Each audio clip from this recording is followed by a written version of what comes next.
medalla de plata, representando a Brasil, Gustavo Borges.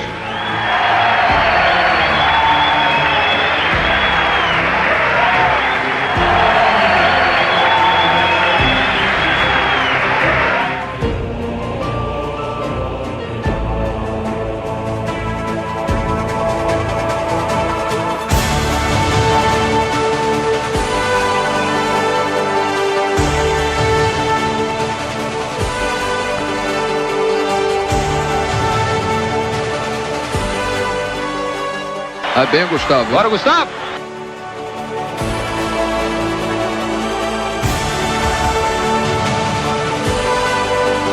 Em segundo lugar, medalha de prata para o Brasil.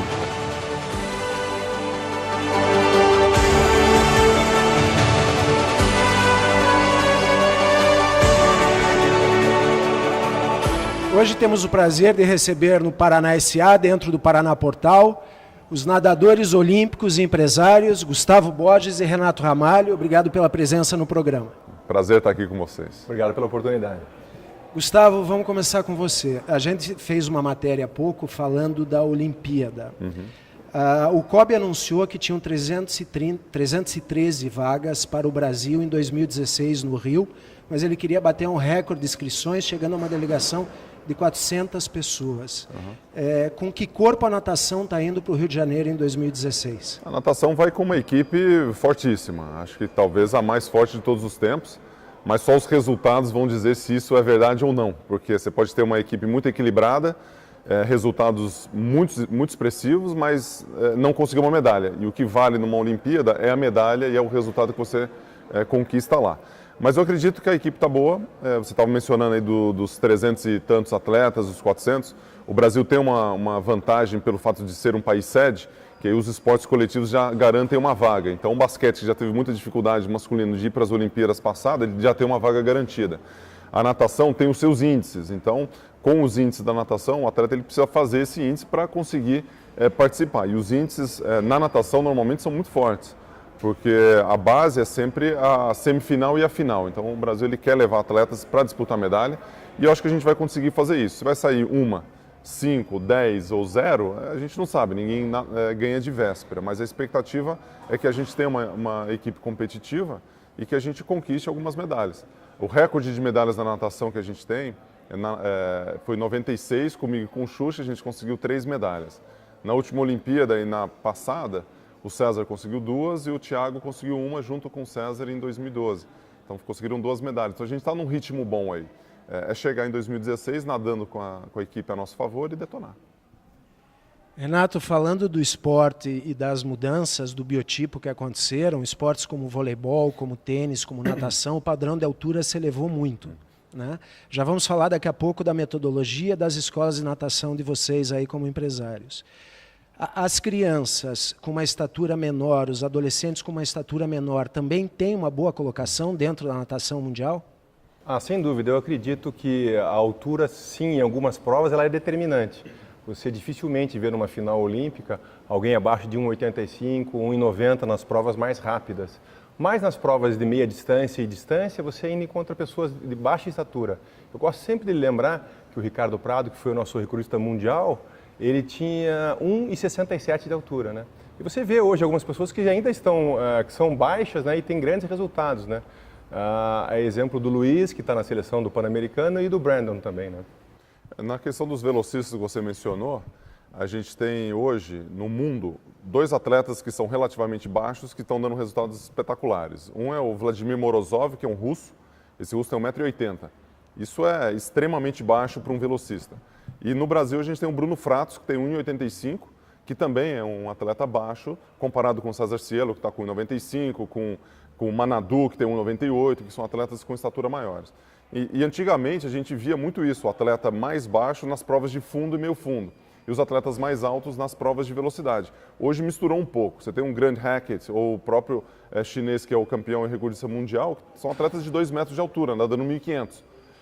E ao mesmo tempo, assim, o Michael Phelps, com 1,92 m que ele tem, nadando 400 metros e até um sem borboleta. Então tem uma misturada, tem um pouco do talento natural de cada um, da fisiologia de cada atleta e da sua vontade de querer fazer e fazer a sua entrega, pagar o preço. Talvez um atleta de 1,80 tenha que pagar um preço diferente de um 95 na prova dos 50 livre, mas tem chance para todos. O que é a carga horária diária de um nadador hoje que visa uma Olimpíada, Gustavo, na média? Olha, comparado com qualquer outro esporte de alto rendimento, o esporte olímpico de alto rendimento, você vai trabalhar entre 4 a 6 horas por dia de trabalho. E você tem não só a parte física que você tem que estar muito envolvido, mas também o descanso. Então é o tal de come, treina, come, dorme, descansa, espera, come, dorme, que você está envolvido o dia inteiro com isso. Então antes e depois dos treinamentos você tem que se alimentar bem, isso leva tempo. Descansar entre os treinos, isso leva tempo. Dormir de 8 a 10 horas por noite. Então, mas da parte física, que é o que a turma mais se interessa, se falar entre 4 e 6 horas diária, está um bom preço a pagar. Sim. E vai contar muito azulejo por anos. Se não quiser contar azulejo, nada uma piscina sem azulejo, que hoje já existe essa tecnologia que facilita muito, viu? Mas em relação às metragens, você veja, das gerações tem mudado um pouco as questões, né? A geração do Ricardo Prado se treinava 20 km por dia, muito volume e muita distância. A minha geração se treinava 15 km, hoje se treina 8 a 6 km, mas faz uma parte física um pouco mais fora d'água. Então, a quantidade de horas que se dedica é a mesma, mas ela de uma forma mais assertiva e que lesiona menos do que antigamente. Então, os treinos estão melhores, os tempos estão melhores e eu acho que o desgaste físico também está melhor. Está ótimo isso aí. É mais ou menos o seguinte, eu vou fazer o que é bom para você. E tudo que não for bom para você, a gente não vai fazer. Isso foi uma ideia brilhante que aconteceu ultimamente, que evoluiu a natação ou o esporte de uma maneira espetacular. Não só a natação, mas todos os esportes. Se você pega o atleta e faz um trabalho, um grupo, e faz um trabalho geral com esses atletas, lógico que vai sair com 2 ou 3 campeões ali. Mas se você pega o mesmo grupo e faz um trabalho específico com cada um deles, isso acho que o futebol ele acaba movimentando muito mais essa informação para falar, pô, com o Neymar foi assim, com aquele foi assado e papapá, acaba tendo uma divulgação maior. O esporte é isso. O que eu faço é diferente do que o Renato faz e que é diferente do que você faz. Talvez a gente pode nadar a mesma prova e fazer 3 treinos completamente diferentes, mas o resultado vai ser muito parecido. Mas a forma como a gente chega nesse resultado, ela tem que ser muito trabalhada. E essa especificidade, ela veio recente, né? No meu tempo, a gente fazia um treino único, onde os meninos, as meninas treinavam juntos, atleta de distância, atleta de velocidade também. Hoje é quase uma piada você dizer que um nadador de 100 livre ou de 1.500 vai ter mais ou menos o mesmo treino. Então isso fez... E a natureza cuidava do resto. E muita gente da minha geração que fez esporte competitivo, ele deixou passar do ponto e hoje tem até dificuldade de se permanecer ativo, né? Mas da minha geração para agora, o pessoal percebeu que o esporte é para o resto da vida. Então ele consegue praticar de forma competitiva até o Master, porque não se deixou desgastar daquela forma excessiva.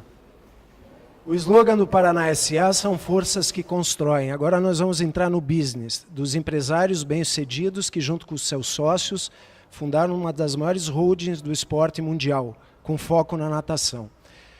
Esse projeto nasceu em Curitiba, Renato? A primeira academia foi feita em Curitiba, que é a unidade do Barigui, mas esse projeto nasceu nas Olimpíadas de Barcelona, onde eu e o Gustavo, que éramos companheiros de quarto, falávamos sobre como dar um procedimento a uma carreira onde a gente se dedicava tanto e depois teria que começar do zero uma outra profissão. Então essa vontade de dar uma continuidade, de passar a nossa experiência e o nosso amor pelo esporte, começou essa conversa há muito tempo atrás, até ela virar uma realidade e em 2002 a gente inaugurar a primeira unidade de negócio.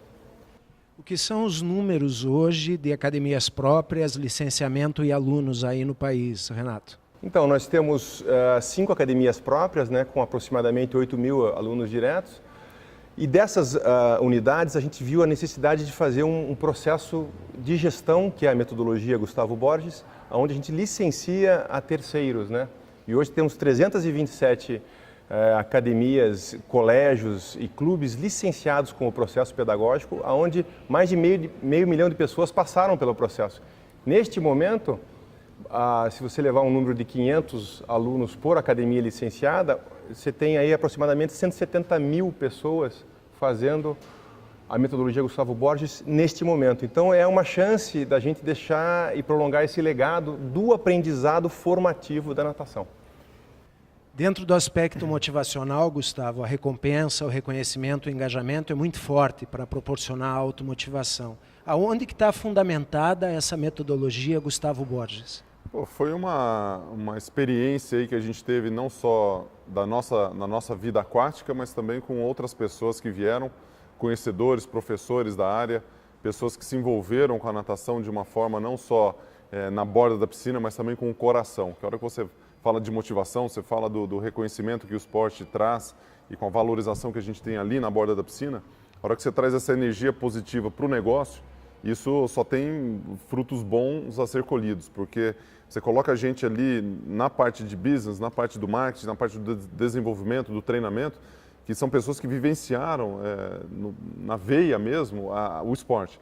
E acho que quando a gente começou a metodologia, o mais importante era isso, era ter gente que gostava daquilo, que tinha o nosso lema, a água é a nossa vida, e que tinha a água realmente como vida e que participou de todos os cenários ali possíveis, tanto no competitivo quanto na questão mais do lazer, mas que tinha água como no DNA. E hoje acho que a gente construiu uma empresa muito baseado nisso, nas pessoas que amam, que gostam daquilo que faz, e por isso a gente tem aí os 330, 327 clientes e 500 mil pessoas que já passaram pelo nosso processo. E o método tem como base a cor das toucas, é isso? E é aí que eles vão avançando em níveis? A gente tem várias formas de trabalhar os níveis. Então, a faixa etária e o nível pedagógico que o aluno ele se enquadra, ele é uma forma de você avaliar.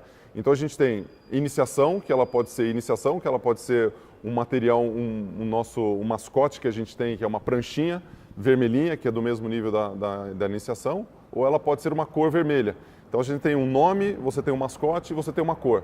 Essas são todas as referências que a gente traz para que o aluno, o pai, a mãe, ele entenda o nosso processo pedagógico, que vai do mais fácil para o mais difícil, que vai da iniciação para o aperfeiçoamento dos nados, que vai do início ali da sensibilidade com a água, da adaptação ao meio líquido, até o adulto que ele faz lá uma natação para o lazer, para perder gordura, para ganhar condicionamento físico.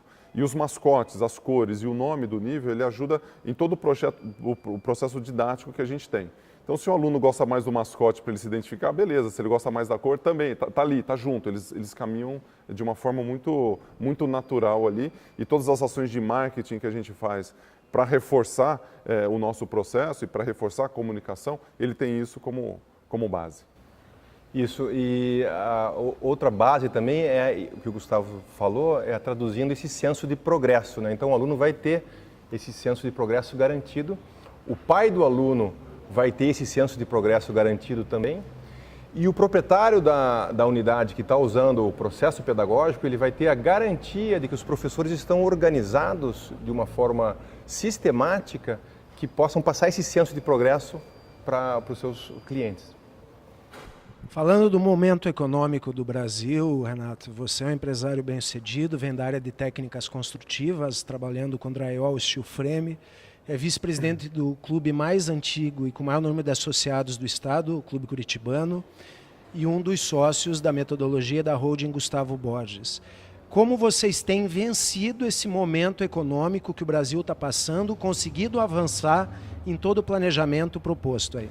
Então, eu gosto de dizer que se o mar não está para peixe, o peixe está lá no mar ainda, né? Então nós temos que adaptar a linha, aumentar ou diminuí-la, mudar o anzol, de repente dar uma refrescada na isca, mas você tem que estar com essas dinâmicas, essas estratégias muito dinâmicas para que você possa achar caminhos, né? Nós estamos tendo, apesar das notícias, um ano estável no ponto de vista das academias e um ano de progresso sobre o ponto de vista da metodologia. Até porque a metodologia é vista como um parceiro fundamental para se diferenciar no momento de crise de uma unidade credenciada, né? Sem dúvida. Já levando para o Clube Curitibano, o clube é muito estável, né? Ele conta com uma inadimplência muito baixa e uma sociedade que não paga impostos, né? Porque não tem fins lucrativos. Então, a administração do clube está realmente de vento em popa. Gustavo, você, nadador de 4 Olimpíadas, um empresário extremamente bem-sucedido na área do esporte, comentarista da Rede Globo e palestrante hoje de empresas nacionais e multinacionais, aí, independente do porte. O que você aborda nessas palestras? Olha, fala um pouco de tudo. Tem a história, tem uma linha do tempo que fala um pouco de como eu comecei no esporte, lá na minha cidade, até o resultado final, um resultado olímpico, passando por todos os valores que o esporte acaba entregando para o cidadão, para a pessoa. Então você empreende seu próprio corpo durante tanto tempo e os valores do esporte estão inseridos nesse dia a dia, na questão da disciplina, do comprometimento, da excelência, do companheirismo, da união, eles estão todos ali. E cabe ao atleta, ao esportista, identificar esses valores e utilizar isso em qualquer área da vida, seja ele no esporte enquanto você está exercendo, né, mais na prática do que realmente pensando que aquilo está acontecendo com você, e no mundo do trabalho, no mundo do empresário. Porque hoje o nosso empreendedorismo, a parte da gestão dos nossos trabalhos hoje na nossa holding, na nossa empresa, ela é muito baseada nos valores do esporte, que é a mesma que você tem, que é a mesma que a tua empresa aqui, ela participa. Se você falar que planejamento é importante para o esporte, é importante para você, o comprometimento, a excelência. Então, o grande ponto que eu tento trazer da palestra é que o sonho ele é possível. Aquilo que você está buscando, o caminho que você quer chegar, ele é totalmente possível. Desde que você identifique qual é a sua Olimpíada, qual é o caminho que você quer seguir. E quando você identifica isso, tem algumas coisas que são indelegáveis. E aí o que é indelegável é o seu resultado, o trabalho que você tem que colocar. E a hora que você coloca isso direcionado para a sua Olimpíada, a gente vai ser um campeão com certeza. Voltando agora para a natação, indo para o encerramento, eu queria que você deixasse um recado para as crianças que estão nos assistindo e que não começaram a nadar ainda. Por que você recomendaria a natação e o que ela pode causar na vida delas? Olha, não só a natação, acho que a natação é um dos esportes que eu advogo bem para a natação, porque a natação é algo que a gente cresceu junto e teve uma linha muito particular ali, mas a prática esportiva ela é fundamental no crescimento de qualquer pessoa. Os ensinamentos que eu estava mencionando aqui e os valores que o esporte traz é algo que vai para a vida inteira.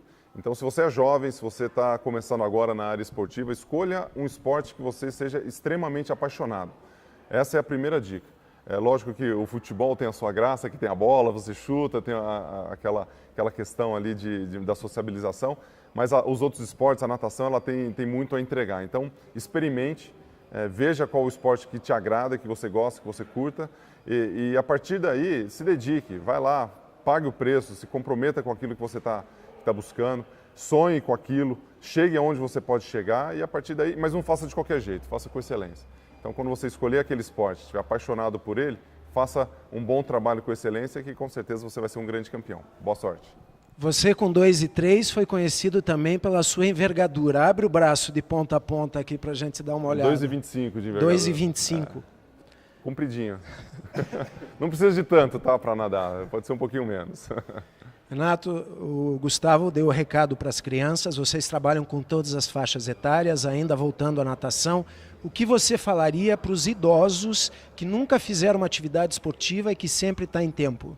Então, eu acredito piamente que o esporte passa da idade da performance, é para o resto da vida. Porque resultado pode ser você conseguir amarrar seu próprio sapato em tempo recorde de 5 segundos. Essa é uma brincadeira que eu gosto de dizer, mas é que as pessoas elas estão sempre tentando ver se elas estão crescendo.